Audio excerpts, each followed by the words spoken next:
চরম রাজনৈতিক অস্থিরতায় দিন পার হচ্ছে কানাডার প্রধানমন্ত্রী জাস্টিন ট্রুডোর।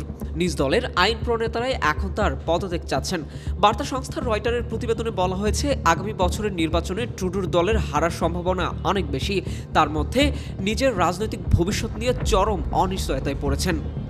গত রোববার ট্রুডোর অনেক সাবেক মিত্র বলেছেন, লিবারেল পার্টির অনেক এমপি এখন মনে করছেন সময় এসেছে তার পদত্যাগ করার।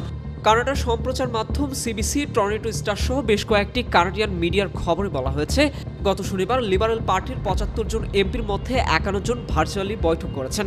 তারা সম্মিলিতভাবে ট্রুডোর পদত্যাগের বিষয়ে একমত হয়েছেন।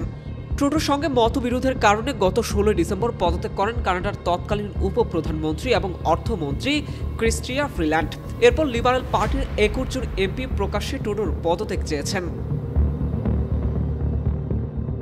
২০১৩ সাল থেকে লিবারেল পার্টি অব কানাডার প্রধান হিসেবে দায়িত্ব পালন করছেন জাস্টিন ট্রুডো। তিনি ২০১৫ সালে দেশটির প্রধানমন্ত্রী হন। এরপর টানা ৯ বছর ধরে তিনি এ পদে আছেন। Desk report, metro TV.